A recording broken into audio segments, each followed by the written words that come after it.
Madelon vient nous servir à boire. Sous la tonnelle, on frôle son jupon, et chacun ça tourne mal comme une c'est histoire. Une histoire à sa façon. La Madelon. La Madelon pour nous. Je connais par cœur. Ah oui, je comprends. La Madelon. Hein. Oui. Parce que cette chanson, Fred, bonjour. Bonjour Laurent. Parce qu'on repart, on remonte dans le temps, encore au début du siècle, et avec le conflit de 14-18. Oui. Et on va parler d'une héroïne. Oui.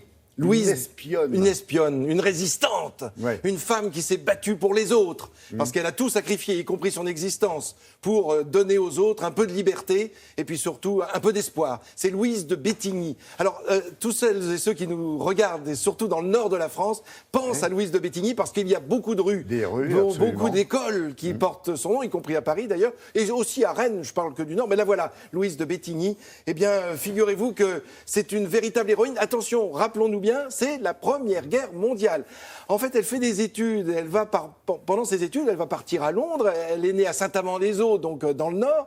Et puis, ses parents vont s'installer à Lille. Donc, elle fait des allers-retours entre l'Angleterre, Lille, où elle va terminer ses études. Bref, elle parle couramment le français, bien sûr, sa langue natale, l'anglais qu'elle a appris, l'espagnol, l'allemand. Voilà pourquoi, avec ces 4 langues, cette femme va devenir une héroïne. Voilà comment elle va basculer au cours de cette Première Guerre mondiale, parce qu'en 1914, lorsque les Allemands débarquent, ils vont se saisir de la ville de Lille, où ils vont rester pendant 4 ans, et là, elle va créer un lieu, un réseau de résistance exceptionnel. Il va falloir donner aux Français et aux Anglais, parce que figurez-vous que les deux ont essayé de l'accrocher à leur service secret. Ce sont d'abord les Français qui lui ont proposé de venir travailler pour eux, et puis les Anglais. Un jour, elle passe à Saint-Omer, et les Anglais, c'est le grand quartier général britannique, les Anglais lui disent « Mais avec nous, travaillez avec nous, vous êtes la seule à parler allemand, anglais et français, c'est-à-dire que vous allez pouvoir tout savoir et tout nous dire. » Entre les Français et les Anglais, elle choisit les Anglais. Non pas parce qu'elle ne veut pas soutenir la France, bien entendu, mais c'est tout simplement parce qu'elle se dit que des jeunes femmes ou des jeunes gens qui parlent à la fois français et allemand, on va en trouver plein. Mais ceux qui parlent français, anglais et allemand, là, il y en a très peu. Alors si on l'a appelée la Jeanne d'Arc du Oui, Nord, oui. Elle a quand même choisi les Anglais. Ça, oui. ça va pas du tout, ça, Oui, encore. si. Hein. Allez, on regarde des images, Laurent, pour voir un petit peu cette femme et puis voir ce qu'elle va bousculer. Parce que son réseau est constitué d'une centaine de personnes. Là, voilà, Louise de Bettigny. 100 personnes. Alors, que cherche-t-il? Il cherche à savoir quelles sont les troupes allemandes, comment elles se déplacent, puisqu'elles vont finir par être... Ce réseau va finir par être à l'arrière des troupes allemandes, c'est-à-dire entre la France, les Pays-Bas qui sont neutres. D'ailleurs, elle va souvent passer par les Pays-Bas pour emporter les informations jusqu'à Folkestone, où là se trouve le major qui l'a envoyé, qui l'a embauché, qu'on appelle Oncle Édouard, et à qui elle apporte ses renseignements. Voilà les Allemands qui sont à Lille, on le reconnaît au casque, évidemment, au casque à pointe. Puis à la place. Et puis là, bien sûr. Alors quoi? Qu'est-ce qu'il regarde passer, ces résistants, les trains qui sont chargés d'hommes et de canons. Là, on la voit, c'est une image d'Épinal un petit peu. Pourquoi? Parce qu'elle a été décorée, mais à titre posthume. Donc évidemment, l'image n'est que... Elle n'a jamais porté elle-même vivante ces décorations. Après 9 mois, seulement 9 mois de travail de résistante, elle est arrêtée. Elle est arrêtée du côté de Tournai. Elle est interrogée parce que un Allemand la surprend en train d'enlever sa chevalière. Sous sa chevalière, il y avait un papier qu'elle avale pour que ça disparaisse, pour que les noms, les adresses, les numéros, les chiffres, pour que rien ne transpire. Alors elle est enfermée dans sa prison où là, elle va vivre les affres de la prison, évidemment comme tout le monde, mais avec la faim, le froid. Et regardez, c'est le roi d'Espagne qui va écrire pour essayer de la sortir de ce drame, le roi Alphonse XIII. Et puis là, c'est le pape Benoît XV qui, à son tour, prend la plume pour demander aux Allemands de la sortir et de permettre une opération chirurgicale que finalement le directeur de cette prison va accepter, mais à l'intérieur de la prison, c'est-à-dire avec une hygiène absolument effroyable. Elle va donc mourir avant que ne soit signé l'armistice de 1918, puisque c'est au mois de septembre 1918, c'est ce que l'on rappelle aujourd'hui. Donc un grand merci, j'en profite là, au professeur Bertin de Bettigny, qui est membre de sa famille, qui nous a permis d'avoir tous ces documents, parce que sinon on ne trouve aucun autre document, c'est très difficile. Et je voudrais rendre hommage, et j'espère que la ville de Saint-Amand-les-Eaux, sa ville natale, qui a racheté sa maison natale, il fasse véritablement un musée, ce qu'on attend pour les résistants de la guerre 14. Merci Frédéric d'avoir évoqué sa mémoire et ce passé aussi.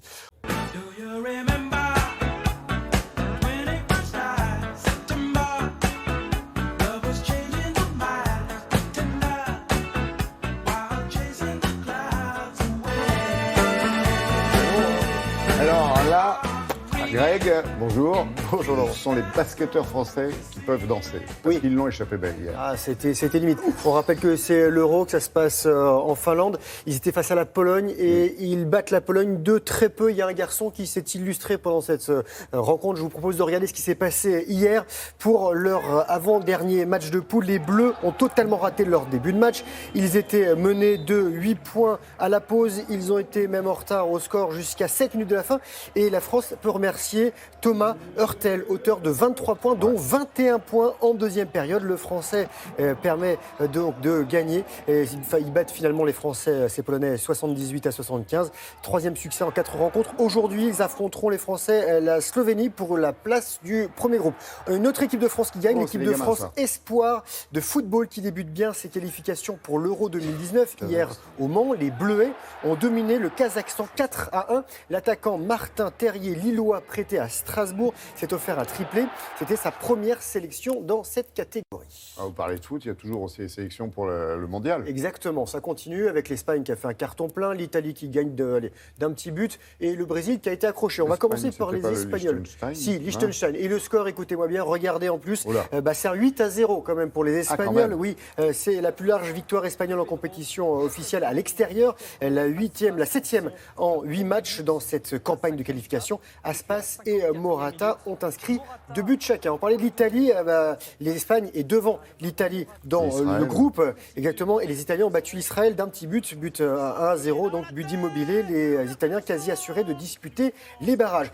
Qualifiés depuis longtemps, les Brésiliens, vous allez voir ces Brésiliens, ils sont en bleu et ils ont arrêté leur victoire consécutive à 9 victoires accrochées en Colombie, 1 partout. Ces Brésiliens avaient ouvert le score par Willian, bien servi par Neymar et égalisation colombienne de Falcao, de la tête donc des joueurs qui sont en France. Voilà, du tennis avec l'US Open, l'Espagnol Pablo Carreno Busta, 19e mondial, qualifié pour la première fois de sa carrière pour le dernier carré d'un tournoi du Grand Chelem. Quart de finaliste à Roland-Garros, il a dominé l'Argentin Schwartzmann 6-4, 6-4, 6-2. Et en demi, il retrouvera soit Sam Querrey, soit Kevin Anderson. On va parler des filles avec chez les dames Sloane Stephens, américaine. Elle est en bas de votre écran en rose, passée en 5 semaines de la 934e place à la 83e place. Elle disputera sa première demi-finale à Flushing Meadows. Sa deuxième en Grand Chelem, elle a battu la Lettonne Sevatsova 6-3, 3-6, 7-6. Stephens rencontrera sa compatriote Venus Williams ou la Tchèque Kvitova. Et pas du vélo Du vélo, du côté de l'Espagne avec la Vuelta et un Froome en grande forme. Il est largement devant. Mais apparemment, il a dit que ce n'était pas encore terminé. On ne sait jamais jusqu'au bout. Mais bon, il est devant. Regardez, hier, c'était un contre-la-montre. 16e étape sur 21. Un contre-la-montre de 42 km entre Circuito de Navarra et Logroño. C'est au nord de l'Espagne. Le Britannique Froome était le favori. Il a gagné. Il est toujours leader. Il a relégué ses poursuivants après de 2 minutes. Et ça roule aussi du côté de l'Angleterre. L'autre côté de la Manche, Tour de Grande-Bretagne. 3e étape et 2e succès dans cette course pour le sprinter australien Caleb Ewan qui est en tête du général. Et pour faire plaisir à vous téléspectateurs et à vous Laurent, de superbes images de voile, la Corsica Classic 8e édition, partie le 27 août d'Ajaccio. La flotte fait le tour de l'île de Beauté, près de 1000 km. Il sera du côté de Saint-Florent ce week-end. C'est des régates itinérantes avec des voiliers de tradition, vous voyez ça, l'élégance, de l'esthétisme et du sport parce qu'ils sont là pour se défier tous ces bateaux. Et le circuit classique en Méditerranée se poursuivra jusqu'à Nice, Cannes et Saint-Tropez début octobre. Ce sera la fin. Et si vous voulez voir ces bateaux, ils sont à Bastia. Et voilà, vous savez qui est la marraine de cette épreuve ? Une jolie présentatrice de Télématin, une chroniqueuse. Eh bien oui, Tania Youm. Exactement. Merci Greg, bonne journée. Avec Sophie Pignal, maintenant, on va s'intéresser à une autre équipe de France. Une équipe de France qui brille, sur laquelle on peut fonder bien des espoirs. C'est l'équipe de France des métiers. Figurez-vous qu'elle est composée des meilleurs artisans de France. Et c'est la dernière ligne droite avant leur départ pour le mois prochain pour Abu Dhabi, où ils vont affronter chacun dans leur discipline, bien sûr, les meilleurs professionnels du monde entier. En attendant, forcément, Sophie a assisté à l'entraînement des champions. Tôt le matin jusqu'à tard le soir. Tôt le matin jusqu'à tard le soir. Nous on s'entraîne, c'est notre devoir. Nous on s'entraîne, c'est notre devoir. Ils sont 39, ils ont moins de 23 ans et ils vont porter haut les couleurs de la France à Abu Dhabi en octobre prochain pour la World Skill Competition.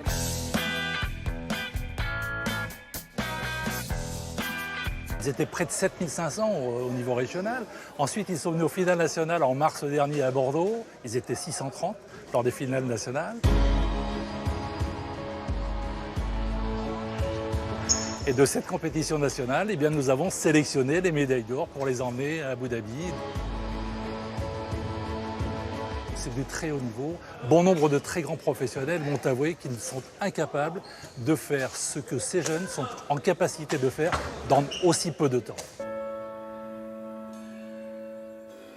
15 secondes. 15 secondes. Nous les avons croisés ici au Krebs de Châtenay-Malabry la semaine dernière, où ils se préparaient physiquement et mentalement à cette compétition.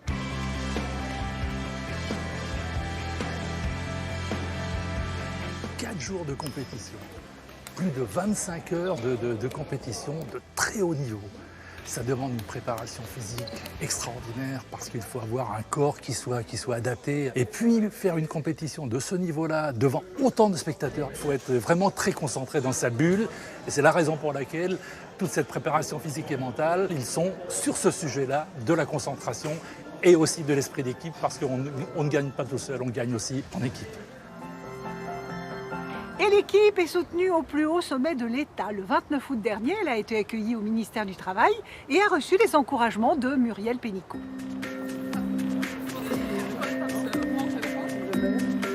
Monsieur le directeur général de Working, Kader Sipek.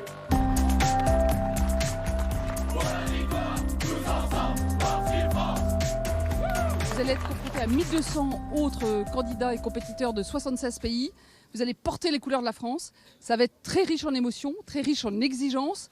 Ça va être une aventure formidable. Et puis revenez avec des médailles. On sera très fiers de vous. Vous allez aussi porter les couleurs de l'engagement, du savoir-faire à la française, dans tous les domaines, ancien et nouveau, et puis de l'excellence. Et donc, bonne chance et à très bientôt pour les résultats. Sur place, il y a un rôle aussi politique parce qu'il faut aussi rencontrer les autres nations, se rendre compte de ce qui se passe au plan planétaire concernant la formation professionnelle, concernant l'apprentissage. Et nous avons beaucoup à apprendre aussi des autres nations qui font plein de choses sur ce sujet-là. La compétition internationale verra s'affronter des candidats issus de 76 pays. Elle se déroulera à Abu Dhabi du 15 au 19 octobre. Et d'ici là, eh bien, nous aurons l'occasion de vous reparler de l'équipe de France des métiers et de ses candidats. Waouh, bah dites donc, hein, il y a du rythme ce matin, c'est du sport, ça mérite une pause. Notre rubrique Sans frontières où on va retrouver à Rome François Baudonnet, vous le savez, notre correspondant là-bas sur place. Et ce matin, il va nous parler d'une école, tenez-vous bien, de gladiateurs. Oui, une école de gladiateurs, parce qu'au XXIe siècle, ça existe encore, n'est-ce pas François ? Oui, bonjour Laurent, bonjour à tous. Alors s'il y a bien une ville au monde où on peut parler des gladiateurs, eh bien c'est bien sûr ici à Rome.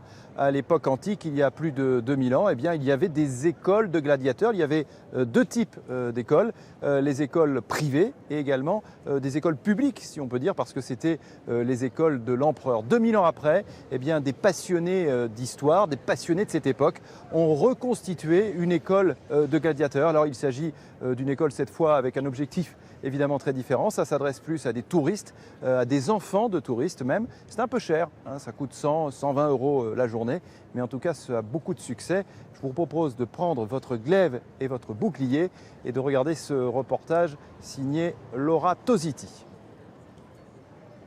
À l'école des gladiateurs de Rome, il n'y a ni table, ni banc, pas même un seul tableau noir. Ici, quand les élèves se préparent, c'est en revêtant leur armure. Direction la cour, ou plutôt l'arène, pour le premier entraînement de la journée.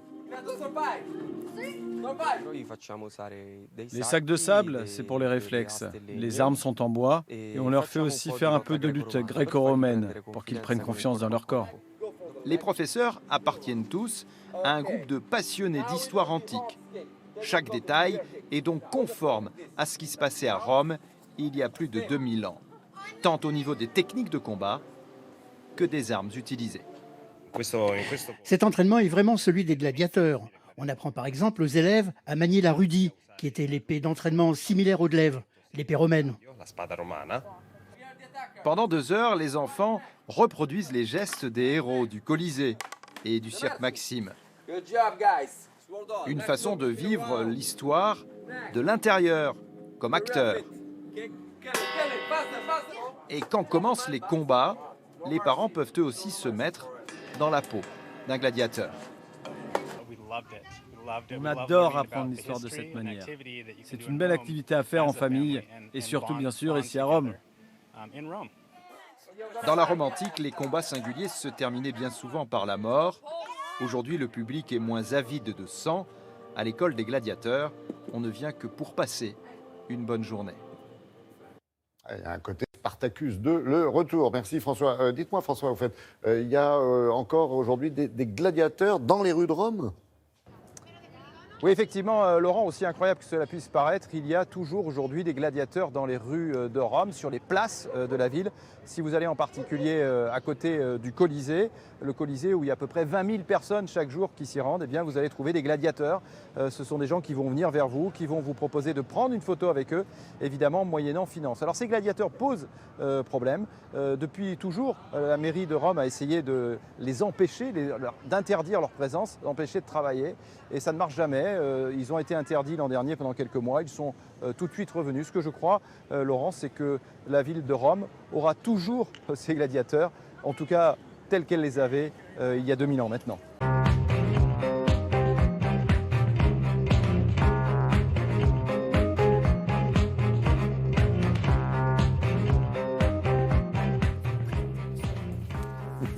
Et on commençait sur ce qu'on appelle un jingle, un sonmol, à commenter ce qu'on a vu dans la presse ce matin. Patrice, bonjour. Oui, il y a beaucoup de choses. Oui, bonjour Laurent, bonjour à tous. Effectivement, il y a beaucoup de choses. Il y a des jours comme ça où aucun sujet ne semble émerger. Alors dans ce cas, les journaux reviennent à leurs fondamentaux, c'est-à-dire qu'ils soignent leur clientèle. Alors à gauche, la clientèle se méfie des ordonnances travail. Il y a donc de la contestation dans l'Humanité et Libération. À droite, la clientèle aime les entrepreneurs et réclame des réformes. Vous voyez l'Opinion, les Échos et le Figaro. La Croix, le quotidien spécialisé dans l'amour du prochain, eh bien, il n'a d'autre choix que de titrer sur le pape François qui veut aider la Colombie, où il débarque aujourd'hui, à se réconcilier. Quant aux Parisiens, eh bien, il fait buzzer un sujet qui n'en mérite peut-être pas tant. François Hollande veut redevenir calife à la place du calife. Rien de neuf. En fait, tous les ex remerciés en sont là. Mais moi, je dis, oublions tout ça et je vous emmène ailleurs, dans un passé récent et passionnant. Regardez ce dessin de Sergio Aquindo.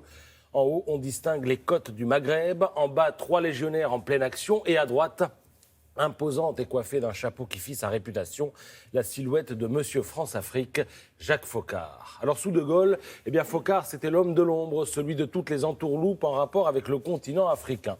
Le Monde a pu mettre la main sur certaines de ces archives qui, petit 1, prouvent que la France a pratiqué l'assassinat ciblé et petit 2, sont au cœur d'une folle histoire que nous raconte Jacques Folloroux. Alors l'auteur du papier commence par rappeler le contexte. Nous sommes en 1958, c'est l'époque où De Gaulle et Adenauer unissent leurs voix pour bâtir une Europe pacifique, mais pendant que côté cour on se fait des mamours, eh bien côté jardin on se livre une guerre secrète sur fin d'empire colonial. Cette enquête nous apprend que pendant la guerre d'Algérie, eh bien le FLN a organisé une filière de désertion avec la complicité d'un Allemand officiellement dans l'import-export et officieusement espion. Alors les choses se passaient très simplement, des légionnaires allemands s'engageaient aux côtés de la France et une fois à l'intérieur, ils s'employaient à faire déserter leurs petits camarades.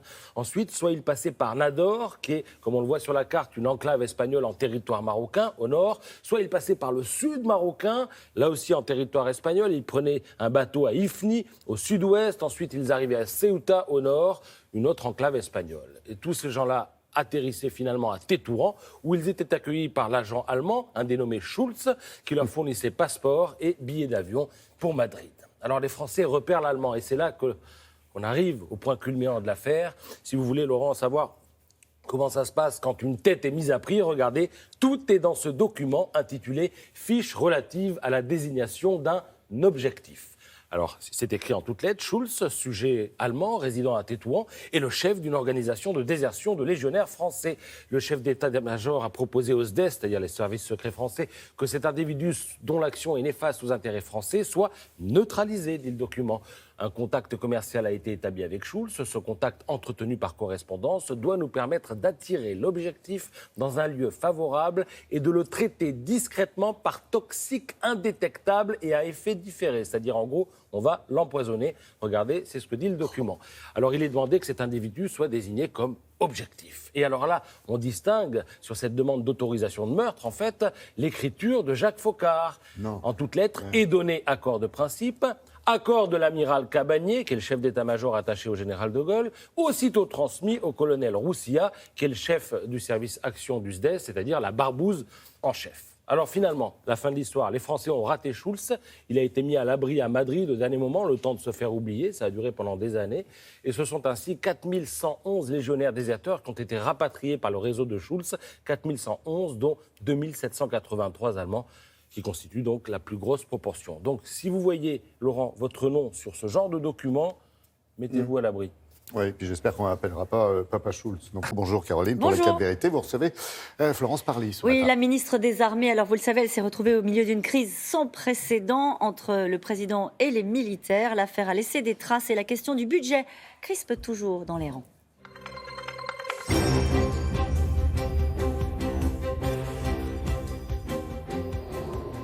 Bonjour Florence Parly. Bonjour. Nous allons parler des questions budgétaires dans l'armée, mais d'abord l'ouragan Irma qui arrive sur les Antilles françaises. Un niveau d'alerte 5 sur une échelle de 5 avec des vents de 370 km/h attendus. Est-ce que des effectifs supplémentaires sont mobilisés au niveau des armées ? C'est tout le gouvernement qui est mobilisé puisque le Premier ministre a activé la cellule de crise. Le ministère de l'Intérieur est évidemment en première ligne sur ces questions, mais les armées apportent leur contribution, l'ont déjà fait pour assurer la prévention, c'est-à-dire le transport d'un certain nombre de postes de secours et de personnel qui seront utiles pour l'après. Et puis surtout, nous nous tenons prêts pour intervenir ensuite lorsqu'il faudra déblayer, apporter du secours aux personnes qui auront pu être victimes. Ça veut dire quoi ? Ça veut dire mettre à disposition les matériels en attendant et les hommes ? Ça veut dire être prépositionné, avoir prépositionné les hommes et le matériel pour pouvoir intervenir au bon moment. Il n'y a pas d'effectifs supplémentaires ? Nous avons pris les dispositions pour que ces effectifs soient prépositionnés. Alors, on va parler des drones armés. Vous avez annoncé l'armement de drones français, c'est une première. Est-ce que cela veut dire que la France se dote de moyens pour faire des assassinats ciblés ? Alors, les drones, nous en avons déjà. Ce sont des drones de renseignement et de surveillance qui mènent un certain nombre de missions très utiles, par exemple au Sahel, pour nous permettre d'identifier la menace chaque fois qu'elle apparaît.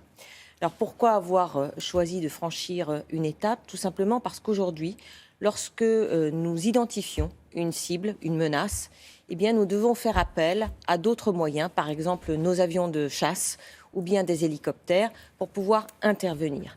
Si bien qu'il y a un laps de temps entre le moment où l'identification de la menace est faite et le moment où nous pouvons intervenir. Donc nous avons décidé de raccourcir ce temps pour pouvoir être plus efficace, pour mieux protéger aussi nos troupes lorsqu'elles interviennent au sol, et donc pour pouvoir faire feu lorsque l'identification de la menace est réalisée. De la menace ou de la cible, c'est pas exactement pareil. Est-ce que ça veut dire que ces drones armés, dont on n'avait pas jusqu'à présent la possession, en tout cas en France, va servir à des assassinats ciblés, c'est-à-dire à cibler des terroristes présumés ?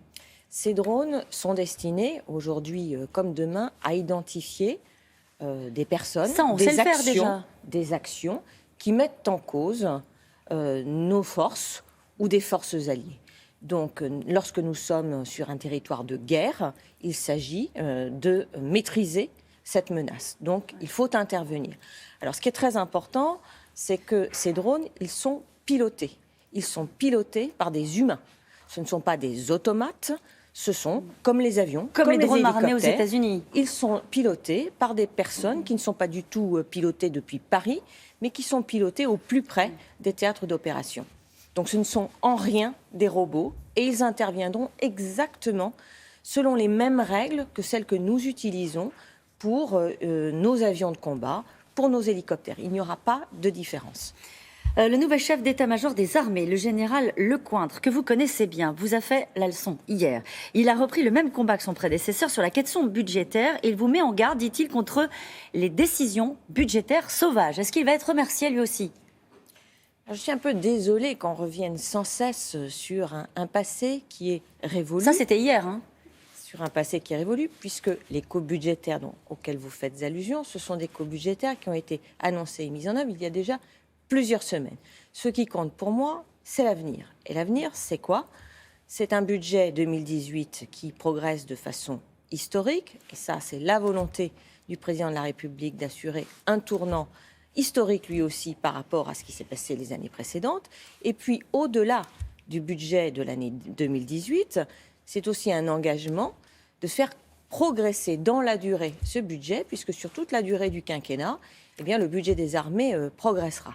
Alors, pour ce qui concerne le chef d'état-major des armées, je vous rassure, nous travaillons en pleine confiance, et pour une raison très simple, c'est que c'est le président de la République et moi-même qui l'avons choisi. Et c'est pour ça que c'est curieux, Florence Parly, c'est pour ça que c'est curieux que lui, il ait envie de revenir dans le passé, comme vous dites. Est-ce que, par exemple, c'est son sujet? Est-ce que les 850 millions d'euros par an d'opérations extérieures resteront à la seule charge du ministère des Armées, alors qu'auparavant, on savait bien, il y avait une sorte de solidarité de l'ensemble des ministères?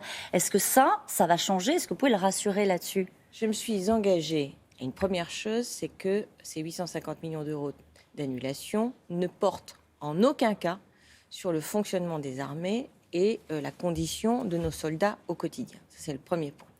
Deuxième point, c'est que ces opérations extérieures n'étaient que partiellement financées. Et donc la décision qui a été prise, parmi d'autres, puisque la Cour des comptes a aussi mis en lumière un certain nombre d'impasses budgétaires dans bien des domaines. Donc la décision qui a été prise, c'est d'assurer le financement de ces opérations extérieures. Donc il n'y a pas de sujet, il n'y a pas de débat. Et en revanche, il y a 2 points d'accord majeurs. Le premier, c'est qu'à court terme, nous avons besoin de répondre au problème de l'usure de nos équipements, de nos forces de matériel et de nos personnels qui est lié à l'intensité d'utilisation de nos forces, puisque nous intervenons sur un nombre de théâtres extérieurs extrêmement important, et nous avons l'opération Sentinelle. Et puis à moyen et long terme, notre défi, c'est de définir ce que sera l'armée de demain, celle de la prochaine décennie, et de donner les moyens aux forces armées de répondre à cet objectif. La crise avec le général de Villiers, vous dites exactement, c'est du passé. En gros, on a eu le sentiment qu'Emmanuel Macron enfonçait le clou, puisqu'il a dit en gros c'était une tempête dans un verre d'eau. Pour faire simple, est-ce que vous diriez sincèrement aujourd'hui que ça a laissé une blessure au sein des armées, ou est-ce que vous diriez que vraiment la page est tournée?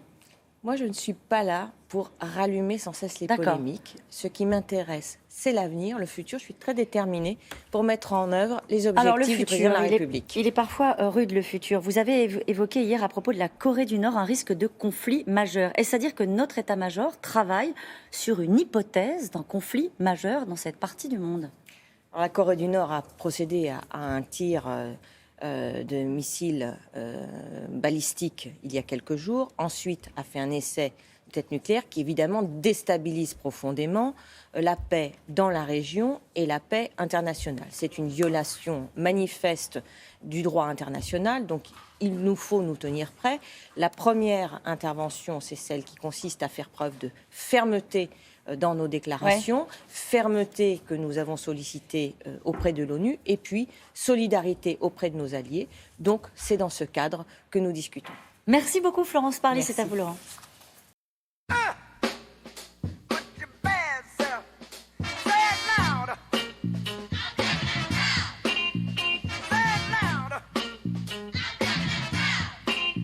Hey, 8h moins 10. C'est Soul.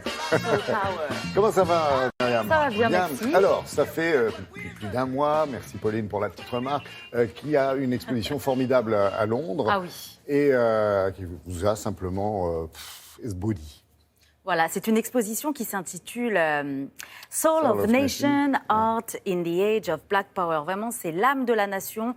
L'art à l'ère du Black Power. Alors c'est une exposition que nous retrouvons à la Tate Moderne, qui est arrivée donc il y a un mois à Londres effectivement, et puis qui va continuer de vivre, hein, puisqu'après elle part évidemment aux États-Unis, elle va aller à New York, elle va aller dans l'Arkansas. Voilà, c'est une exposition qui est très attendue et qui met en lumière le travail des artistes noirs aux États-Unis à un moment où le pays vivait des choses dramatiques. Alors Soul of Nation se pense vraiment sur la question de l'artiste noir pendant des décennies de racisme avéré, de troubles politiques et dans un contexte de la naissance justement de ce fameux Black Power. Alors l'exposition couvre une période de 20 ans, de 1963 à 1983. Alors pourquoi 1963? C'est vraiment une année clé aux États-Unis. Ça faisait 100 ans qu'on avait aboli l'esclavage en 1963 et pourtant la ségrégation demeurait toujours aux États-Unis, surtout dans les pays du Sud, où carrément la ségrégation était entourée, protégée par des lois.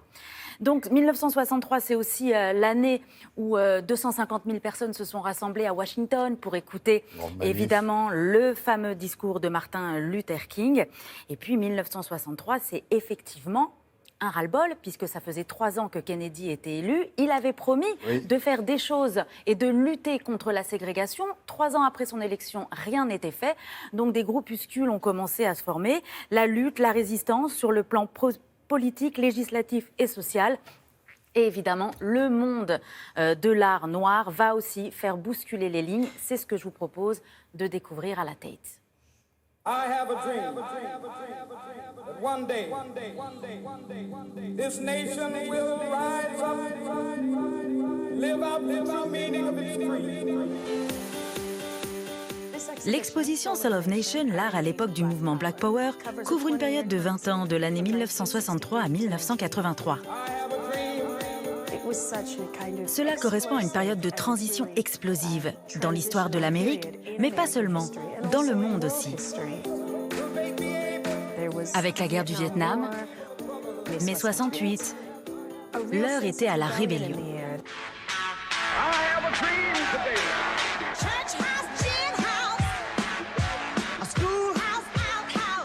En 1963, après les marches contre les discriminations raciales, le pasteur noir Martin Luther King prononce son fameux discours « I have a dream » pour l'égalité des droits entre les Blancs et les Noirs. Un bon nombre d'artistes présents dans cette exposition ont assisté à cet événement, car impliqués politiquement et socialement.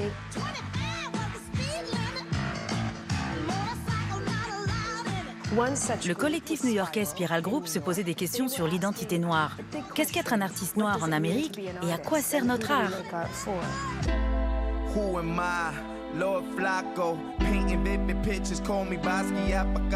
Ce serait très réducteur de penser que le travail de ces artistes s'est construit uniquement sur des problèmes d'exclusion. La question la plus importante de l'exposition est qu'est-ce que l'art noir ? À l'instar de l'artiste Raymond Sanders, qui a écrit un manifeste qui s'intitule « Le noir est une couleur ». Il ramène ainsi le débat identitaire à la question esthétique. Utiliser le noir comme tout autre artiste. Les œuvres de Barclay Hendricks sont grandiloquentes. Son autoportrait exprime le fait que ses œuvres ne sont pas uniquement destinées à la communauté noire. Il souhaite avant tout être un bon peintre.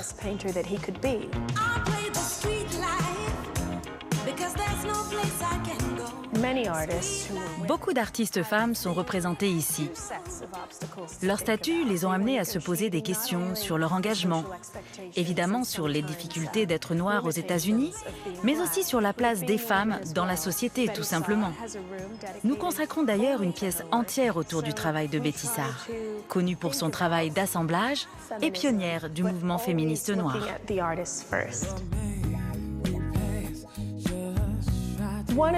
Notre ambition première était de mettre en relation cette génération d'artistes avec une toute nouvelle génération. Il est important aussi de rappeler combien ces artistes afro-américains ont influencé le monde de l'art aux États-Unis. Alors, il y a eu, Myriam, la pression culturelle, on vient de le voir, mais il y avait aussi la pression de la rue dans les années 60 et 63. Voilà, énormément de manifestations, mais ces manifestations ont abouti à des lois. Il aura fallu attendre 1964 pour qu'il y ait cette fameuse loi sur les droits civiques, grâce au président Lyndon Johnson. Il aura fallu attendre 1965 pour qu'il y ait des lois pour que les Noirs aient accès à des logements, tout simplement. Donc voilà, les mentalités étaient beaucoup plus lentes à faire évoluer que les lois. They tried to make me go to rehab. I said no, no, no.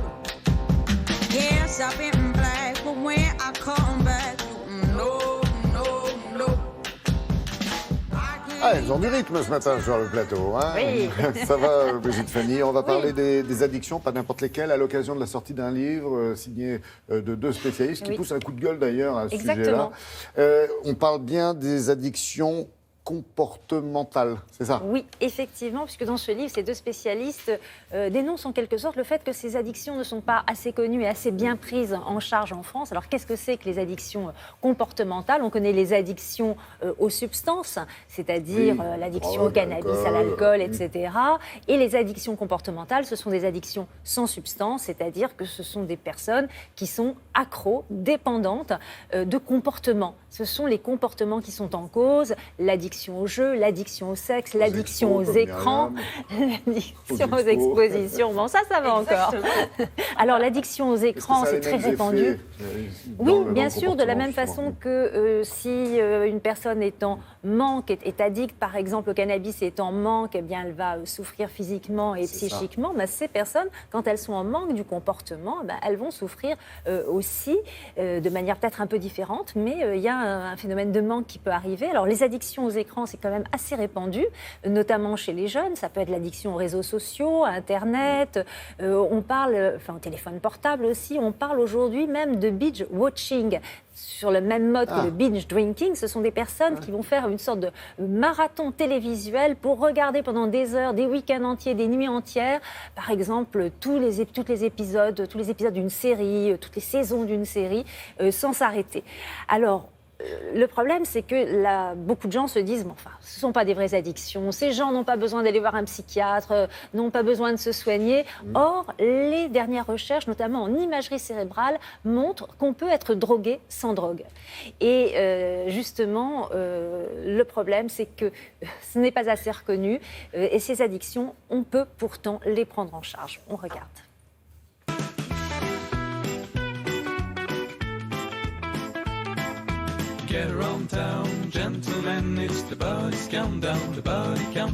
Les addictions sans substance ou addictions comportementales sont des vraies addictions. Que ça soit la nourriture, l'activité sexuelle, le jeu et les dépendances aux écrans, où on consacre 3 à 4 heures à être sur les mails, à être sur les réseaux ou à visiter différents sites. Les addictions sans substance, elles agissent sur la même région cérébrale. Simplement, ce ne sont pas des petites drogues extérieures ou des grandes drogues extérieures qui viennent stimuler notre cerveau. C'est notre comportement qui agite notre production de drogue, essentiellement la dopamine et les endorphines. Le cerveau humain est le principal producteur de drogue au monde, ne l'oublions jamais. Les addictions sans substance vont entraîner non pas forcément un manque physique quand il y a sevrage, arrêt brutal, mais un changement de l'humeur fort désagréable, des troubles du sommeil notamment, et on est là dans une définition de l'addiction. À la fois une perte de contrôle de son comportement et puis un mal-être, on pourrait dire une souffrance à l'arrêt de l'activité addictive. La prise en charge des addictions comportementales est en train de montrer d'excellents résultats. Elles se fondent très clairement sur 2 piliers. Un pilier pharmacologique assez spécifique, calmer la région cérébrale qui est excitée par le comportement addictif. Alors ce ne sont surtout pas des antidépresseurs, mais plutôt des régulateurs de l'humeur. Et l'autre pilier est celui des thérapies comportementales et cognitives. Voilà. Donc vous êtes venu pour des troubles liés à la personne repère pourquoi elle s'est faite déborder par son comportement qui au début lui apportait des choses plutôt agréables, une facilité peut-être à retarder l'endormissement, une occupation de la pensée, ça lui évitait de penser à des choses un peu désagréables. L'addiction, c'est une perte de contrôle. Comprendre, c'est déjà se réapproprier ces trésors que sont la santé et la liberté. Alternative ou conseil ? Déjà faire de la prévention, surtout chez les jeunes qui sont les plus touchés par l'addiction aux écrans. Donc c'est important de se préoccuper d'eux. Et si vous voulez en savoir plus sur ce sujet, je vous conseille le livre du docteur William Loewenstein et du docteur Laurent Carilla, Tous addicts et après, aux éditions Flammarion. Merci Fanny, merci Brigitte Fanny Cohen, merci beaucoup. Myriam aussi d'être venue. What would you do if I sang out of tune? Would you stand up and walk out on me? Lend me your ear favorite song. I will try not to sing out of key. Oh baby, how you Ah là là. Oh là là, nostalgie. Bah, nostalgie pas vraiment, j'aurais aimé y être, mais enfin j'ai pas tout à fait l'âge quand même. L'époque, Love, Flower, musique, rock'n'roll. Enfin les hippies quoi. Ouais, Alors c'est ça. donc ça, pourquoi on est branché hippie ce matin? C'est parce que vous avez évoqué, Anna, pour nous, la création d'une comédie musicale, ou la reprise. Création? Non, création toute fraîche. Et en effet, je vais vous faire tomber dans une faille spatio-temporelle. Je vous emmène à Woodstock. On est pendant 3 jours. Ça tombe bien, vous avez Gersan à côté. Ouais, c'est parfait, lui, c'est notre machine à voyager dans je le suis temps, sous le contrôle. Ça, c'est mon truc. Mais peut-être est-il resté scotché à Woodstock, on ne sait pas. Oui, il est un petit peu bizarre quand même. Il en vient tout droit. Voilà, c'est ça. Donc ça devait être 2 jours pour 40 000 personnes. C'était finalement 3 jours pour 500 000 personnes. Le pauvre fermier qui a loué son champ à 100 km de Woodstock dans l'État de New York. C'est 3 jours d'août 69 de son épargne. D'ailleurs, il a payé beaucoup plus cher qu'il n'avait reçu à ses voisins pour remettre tout ça en état.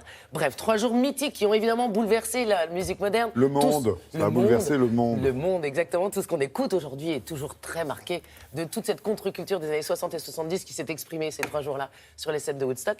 Et voilà, l'auteur de ce Welcome to Woodstock a décidé de raconter son histoire, puisqu'à 20 ans, il a l'âge d'aller à Woodstock et il embarque quelques-uns de ses copains dans un minivan et il décide d'aller à Woodstock.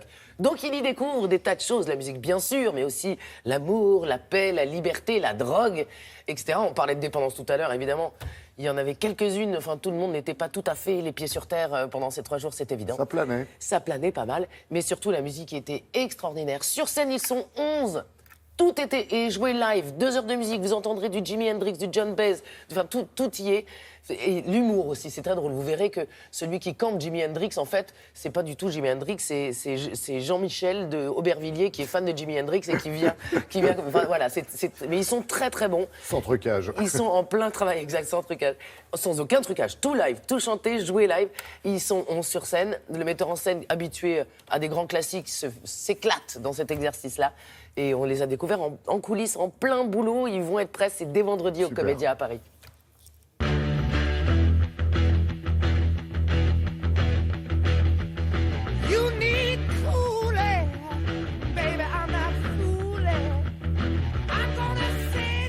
C'est toute la musique de cette époque qui, moi, me tient à cœur et que j'aime, que j'ai écouté, même si j'étais un peu jeune en 69. Et puis aussi le concept, c'est-à-dire l'histoire de ces gamins qui, après 68, décident de partir et de découvrir le mouvement hippie. So happy together. How is the weather? We're happy together. Ah, moi j'adore les années 70, enfin c'est vraiment, c'est dément quoi. Tout ce qu'ils vivaient, tout ce qu'ils pensaient, la musique c'était dingue, on faisait ce qu'on voulait quoi. Maintenant c'est trop carré, donc j'aime bien ce truc de liberté et que je pense qu'on a vraiment sur le spectacle, on s'exprime par la musique, ça fait du bien quoi. Moi, c'est une musique que j'ai découverte, c'est-à-dire qu'elle existait, je l'ai découverte, et c'est le nombre de moments incroyables où on se dit putain, je suis pas né à la bonne époque quoi. Même si, en fait, on en profite, mais il n'y a pas ce côté. On aimerait qu'il y ait cette nouveauté aujourd'hui, cette fraîcheur dans le rock. Il était très important pour moi que les interprètes puissent jouer la comédie. D'accord, ça passe par la musique. Mais pourquoi pas? Non mais vous croyez que c'est à coup de bouquet de fleurs et de chansons à l'eau de rose que vous allez changer le monde? Ça, c'était indispensable. Et naturellement, soit de bons musiciens, de bons chanteurs. Musiciens, parce qu'aussi, sur le plateau, ils jouent des instruments. Voilà, ils jouent essentiellement de la guitare. Donc ça, c'était les 3 paramètres qu'on devait un peu remplir. Et on a beaucoup de chance parce qu'aussi, ils dansent. On a fait un bon casting, là.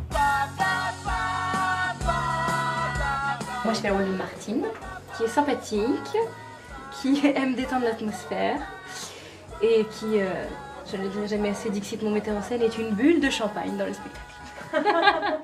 Pierrot, je suis en communion là avec le poteau. Bon, on est sur du demi-nu, mais de l'incroyable, hein, attention. Tout est qualité française, locale. Magnifique. Tu veux que je te fasse la chemise ? On a essayé d'être vraiment dans l'époque, Voilà, avec quelques références bien précises, notamment au niveau des costumes. C'est vraiment l'époque hippie dans toute sa splendeur.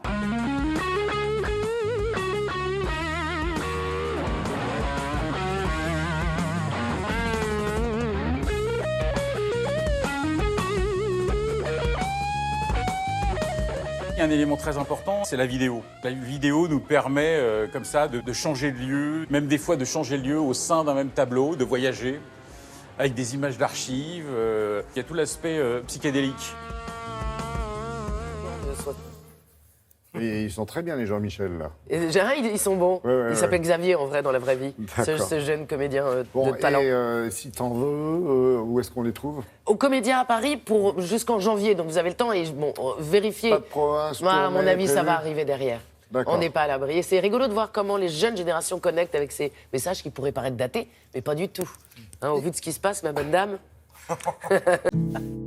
Oh, Gingy, if I only had words, I would say all the beautiful things that I see when you're with me. Oh, my Gingy. Bonjour, Alex, comment ça va? Oui, ça met pas la patate, là. Ah, vous rigolez, non, ça met le sourire, ça met le soleil. Bon, mais c'est le même. soleil calme. Ça fait partie des petites sélections du jour? Exactement, sélection de jazz. Alors j'ai étendu le jazz jusqu'à la bossa, donc encore les puristes du jazz vont crever les pneus de mon scooter. Je les embrasse, bisous. Ouais, voilà, c'est pas grave. Il m'en reste un pneu, donc allez-y, hein, bon, c'est bon. Voilà, c'est une petite sélection jazz. On commence avec un garçon que j'adore, John Pizzarelli. Alors ça vous dit peut-être rien, le gars est chanteur, on l'a entendu, guitariste. C'est un bon qu'adore et il rend hommage à un album qui est sorti il y a 50 ans. Parce qu'il s'est passé il y a plein de trucs il y a 50 ans. D'abord l'album des Sgt Pepper, vous savez, les Beatles, et l'album de Frank Sinatra et Carlos Jobim, qui a 50 ans et qui était juste derrière. Il y avait les Beatles d'abord déjà, oui, ça fait peur. Oui, vous dites non, bah non, 30 ans, peut-être une quinzaine d'années. Mais non, bim, 50 ans. Oui, non, c'est. Et donc voilà, Pizzarelli a décidé de rendre hommage en reprenant cet album avec les titres qui sont dedans. Pour un petit côté authentique, il a demandé au petit-fils de Jobim de venir chanter et jouer le piano. C'est plutôt pas mal. C'est moins arrangé. Ça tombe bien, il est musicien chanteur. Oui, ça tombe bien. Ouais. Au début, il était coiffeur. Il fait, tu veux pas, en fait, bien non. chanter, bien jouer. Non, comment te dire?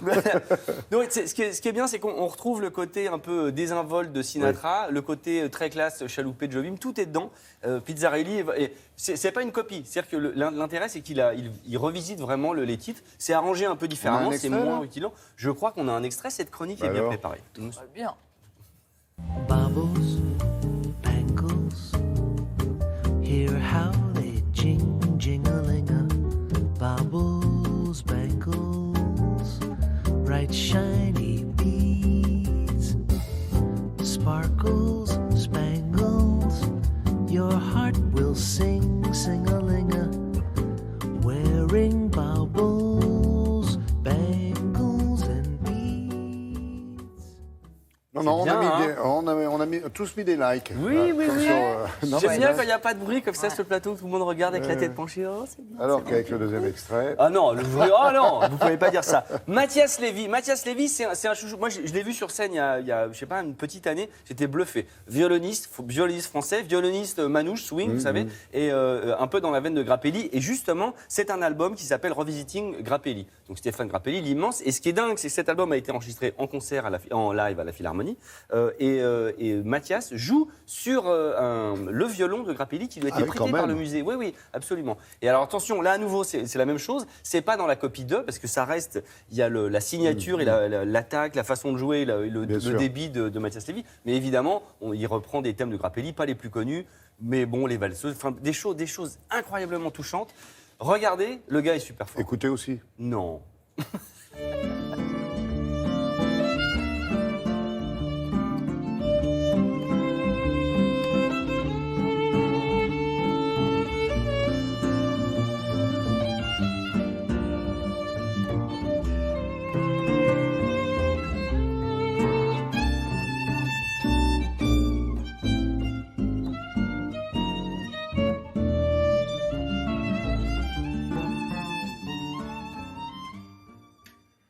Alors, c'est l'école Grappelli, mais en même temps, il sait, j'allais dire l'imiter. Non, mais jouer comme lui, quoi. Oui, il y a une filiation, mais il a vraiment son genre. Moi, ce qui me bluffe, il faut les voir sur scène, c'est-à-dire qu'ils sont 3. Le son qui sort de ces 3 gars-là et de leurs instruments, c'est incroyable. On se dit, mais c'est pas possible, ils sont plus, parce que c'est riche. Non, mais c'est pas une démonstration avec... C'est à quelle heure? non, c'est super bien. Ils étaient super nombreux. Mais oui, je comprends pas, vous étiez... Alors tiens, en parlant de super nombreux, on passe à un groupe que j'adore. Donc Fred Palem est le nom du groupe, le Sacre du Tympan. Oh, l'excellente beau, vanne, voilà, ouais, le Sacre ouais. du Tympan. Voici J'aime bien. Hein. Fred Palem, guitariste. Voilà un garçon que j'aime beaucoup, qui est très drôle d'une part. Il a de la barbe et des lunettes, donc déjà il marque vachement le point d'un coup. Hein. Ouais, je sais pas pourquoi. Voilà. Je ne sais pas pourquoi. Donc avec son groupe, le Sacre du Tympan, ils sont 17 sur scène. Du tampon, non, du tympan. Du tympan, du Sacre du Tympan. Et donc ils sont 17 sur scène. Moi j'aime bien les groupes comme ça où ça foisonne, un peu comme on en parlait, Arcade Fire ou autre, où les mecs viennent, ils se déplacent en autobus. Ça fait 3 ou 4 albums que Fred Palem et le Sacre du Tympan s'attaquent à la musique de film. Il y avait un disque sur les titres de François Droubet. Il avait fait un autre album qui s'appelait Soundtracks, où il revisitait un peu les musiques américaines des années 60-70. Et là, il s'attaque aux cartoons, aux dessins animés. C'est-à-dire que vous avez aussi bien les Simpsons que Spider-Man, que Scooby-Doo, que Dragon Ball, que Goldorak. C'est très drôle. Goldorak, revisité un peu en format jazz rigolo. Donc ça va cartonner. C'est vachement bien. Ils seront en concert. Il faut aller sur les internets. J'ai fait la liste. Je crois qu'ils sont en concert dimanche. Et après, il y a une grande tournée très intéressante. Et ça va cartonner. Ah, cartonné, cartoon, j'avais pas compris la première fois. Non, c'est pas mal. Deux fois. Je note. Si jamais je repasse, je la ferai. Allez, un extrait. Et Björn Jaffrey.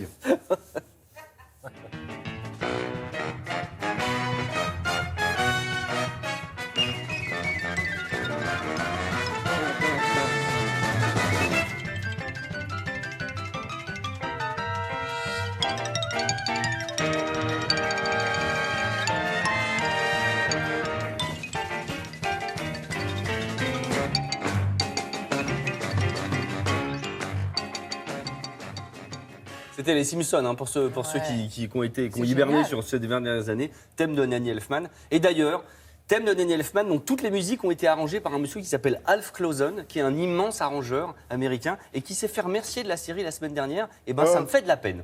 Voilà, oui, c'est tout. Faire circuler une petite pétition. Exactement. Mais oui, remettez Alf Clausen. Je lui dirai les mots bleus, les mots qu'on dit avec les yeux. Parler me semble ridicule. Je m'élance et puis je recule devant une La chance. Oui, ça vous va si bien. Très très bien. Alors vous êtes venu avec un pavé. Je suis venue on ne avec jettera un pas dans l'eau. pavé que j'ai adoré. Et un événement aussi. Qu'est-ce qu'il Et un fait, le événement. déménageur breton à côté? Il s'en va? Mais qu'est-ce que tu fais? Il y a un Il problème? pousse la taille, il donne On des m'a dit coups. que j'étais trop près d'Olivia. Oh, mais c'est d'accord. toujours Bon, je un t'ai rapproché bonheur. subrepticement. Aïe, aïe, aïe. Voilà, c'est raté encore une fois. Voilà. Mon mari a appelé. Légende d'un dormeur éveillé de Gaël Nohan, publié par Héloïse Dormesson. Gaël Nohan, les lectrices et les lecteurs la connaissent déjà parce qu'elle a eu un immense succès avec un livre qui s'appelait La part des flammes. C'était un roman historique, mais un roman historique ripolliné, réinventé par son talent de conteuse. Et là, voilà qu'elle ripolline un autre genre qui est la biographie romancée ou le roman biographique autour de Robert Desnos. Alors pour ceux ou celles qui ont la mémoire qui flanche, Robert Desnos, né en 1900, grand poète qui a participé à la naissance du surréalisme, mais qui a été aussi un critique musical, un critique de littérature, un critique de cinéma, un grand homme de radio qui toute sa vie a essayé de révolutionner l'art d'écrire. Mais attention, ce livre n'est absolument pas une biographie classique, ce n'est pas non plus une sorte d'appendice du Lagarde des Michards. Tant mieux. Ce qui l'intéresse... Oh non, Lagarde des Michards, formidable. Ce qui l'intéresse, c'est l'homme. Et Robert Desnos était un homme absolument incroyable. C'était un homme qui était flamboyant, c'était un homme qui a vécu 1000 vies, c'était un homme qui avait une énergie, mais absolument On n'apprend invraisemblable. pas forcément à l'école, alors qu'on apprend tant de récitations, Voilà. comme on les appelait à l'école. C'est de pour Robert ça que Desnos. ce livre s'appelle La Légende, et c'est pour Très ça bien. qu'il est si palpitant, parce que ce qu'elle vous raconte, c'est un homme qui est vivant. et dont elle est de toute évidence très passionnée. Voilà, on va et c'est dire ça passionnée. qui vous emporte, vous. D'accord. Moi, à la fin, j'étais absolument red dingue de Robert Desnos. Alors, comme il y a vraiment une vie très riche, le fil conducteur, c'est Nookie. Nookie, c'est une femme dont il a été très amoureux. Il se rend compte, c'est à la fin des années 20. Nookie, c'est la femme du peintre Fujita. Mais à l'époque, on est assez partageur. Il n'y a pas d'exclusivité amoureuse et il va lui-même, il est d'ailleurs amoureux d'une autre femme, mais qui vraiment lui a fait baver des ronds de chapeau parce qu'elle était très opiomane, parce qu'il a un peu basculé dans la drogue pour elle, à cause d'elle. Bien sûr. Oui, Qui aimait ça aussi. Oui, bien sûr, c'est une période de sa vie qui est plus chavirée. Et donc, Nookie. Là, il rencontre Nookie. Et à un moment, d'ailleurs, le peintre Fujita et Nookie lui proposent même de venir habiter ensemble tous les trois. Ça serait plus simple. Ça serait plus simple. C'est l'époque des bals. C'est le bal nègre, c'est le bal Blomet. Et je trouve que Gaëlle Nohan, elle vous raconte les nuits jusqu'à l'aube. Et en même temps, elle vous raconte l'émergence du mouvement surréaliste. Et là, les gens que vous avez autour de la table, c'est extraordinaire parce qu'elle vous raconte Breton, Aragon, Éluard, Prévert. Et puis le mouvement surréaliste, vous savez, Breton devient de plus en plus dictatorial. Il va finir par tous les exclure. Et il va reprocher à Desnos de collaborer à un journal bourgeois, d'être journaliste. Il y a une grande phrase de Prévert qui dit « Moi, c'est pas le problème, moi je meurs de faim très dignement. Je ne collabore à aucun journal. » Bien sûr. Se drapant dans sa dignité Voilà, et sa probité candide. exactement. Et en même temps, dans son humour, Prévert et dans le livre, il est absolument Bon, extraordinaire. tout vous a plu, quoi. Après les vaches maigres, il faut savoir que pendant les vaches maigres, Desnos, il n'a qu'une seule paire de chaussures correctes qu'il partage avec un poète cubain. Et quand ils ont besoin vraiment de la paire de chaussures, ils prennent la paire de chaussures. Est-ce que c'est pas génial comme Et quand détail? ils veulent se balader tous les Après, deux, c'est à cloche-pied. Desnos invente la radio. Il fait de la radio avec Kurt Weill. Il a besoin de quelqu'un pour faire la musique. Pas tout le livre, hein, quand même. Non. Voilà, on aura pas le temps, en Ce qui est plus. très beau, Voilà. c'est que Desnos va être un très grand résistant, ce qui va lui valoir d'être arrêté puis déporté en camp de concentration. En camp de concentration, vous savez ce qu'il fait, Desnos? Non. Il lit écrit les ou il lignes lit de la main de ses camarades pour leur faire croire qu'il y a un lendemain Leur donner possible. un espoir. Et la fin est vraiment très belle parce que moi, je me demandais comment est-ce qu'elle allait raconter cette période. Là, pour le coup, il ne faut pas rigoler avec l'histoire quand vous racontez les camps de concentration. Et elle le fait par le biais de Nookie, qui tient son journal. C'est magnifique. Ce livre, vous le prenez, vous ne pouvez plus vous arrêter. Vous apprenez plein de choses. Et vraiment, elle le rend flamboyant, attachant, vivant. Si vous avez envie de rencontrer Gaëlle Nohan, eh ben vous allez à Nancy. On a envie de se marier Alors, avec voilà. comment tu as vendu, voilà. Vous allez à Nancy C'est ce week-end. Dernier salon où l'on lit. Voilà, c'est le premier grand salon de la rentrée littéraire. Il y aura 600 écrivains sous Livre la sur la présidence, le livre sur la place exactement, sous la présidence de Jean-Christophe Ruffin, de Berrichon, l'Académie Berruyer et académicien. française. Vous pourrez rencontrer... Alors vraiment, ce qui est génial, c'est que c'est très éclectique. Vous Et pourrez plusieurs aussi centaines bien d'écrivains, rencontrer hein. 600 écrivains cette année. Quand vous êtes sur la place Stanislas, qui est un endroit absolument sublime, Et vaste. où que vous regardiez, à n'importe quel café dans la rue, vous voyez un écrivain. Moi, à chaque fois, j'ai l'impression d'être dans un film de science-fiction. Vous avez tous les écrivains que vous aimez. Tout ça grâce à Françoise Rossineau, qui est vraiment une patronne extraordinaire de ce festival. Et moi-même, j'aurai la chance de recevoir samedi Leïla Slimani, Gaëlle Nohan, Marie Darrieussecq. De la famille de l'ancien locataire de l'hôtel de ville en face. Bien sûr. Exactement, c'est la femme de l'ancien maire. Et elle est géniale, Françoise Et Rossineau. ancien Et ministre. d'ailleurs, André était génial aussi. Et toujours génial. Et donc, Vous allez sur le site, vous regardez tous les renseignements. Et tout ça est totalement gratuit. magnifique, merci. Sur Internet, justement, vous avez vu qu'un prix Nobel de la paix en interpelle un autre aujourd'hui? La plus jeune de l'histoire, dénonce sur Twitter l'attitude, le silence d'Aung San Suu Kyi, femme politique birmane, Nobel de la paix en 91. Depuis un peu plus de 10 jours en Birmanie, plus de 100 000 personnes ont dû fuir des persécutions et se réfugier au Bangladesh voisin. Ce sont des Rohingyas, une minorité musulmane qui est souvent malmenée dans le pays. L'ONU craignait hier une crise humanitaire. Et Malala, du haut de ses 20 ans, elle n'hésite pas à interpeller Aung San Suu Kyi. Elle dit qu'elle a systématiquement condamné ces mauvais traitements et qu'elle attend toujours de sa camarade prix Nobel de la paix la même condamnation que le monde attend, que les Rohingyas attendent. Pour l'instant, la Birmane n'a pas répondu à la jeune Pakistanaise. Merci beaucoup, Olivia. On parle de l'eau, justement. Tiens, c'est la semaine mondiale de l'eau, Olivia. Je parle d'Olivia, celle qui est bien sûr en train de surfer. Toujours de l'eau, n'est-ce pas? C'est à Stockholm. L'UNICEF a réalisé quoi, une expérience, c'est ça? Oui, à quelle distance seriez-vous prêt à parcourir pour trouver de l'eau? Cette question, nous, on a la chance de ne pas avoir à se la poser, mais dans certains pays, c'est 1, 2, 10, 20, voire même 50 km. Oui. Alors l'UNICEF a placé un stand dans la rue et elle a observé les réactions des passants. Ils leur proposent des bouteilles d'eau, puis ils leur disent OK, donc ça, faut parcourir 10 km ou 50. Alors il y en a certains qui ont tenté l'expérience, vous allez voir, qui ont été prêts à...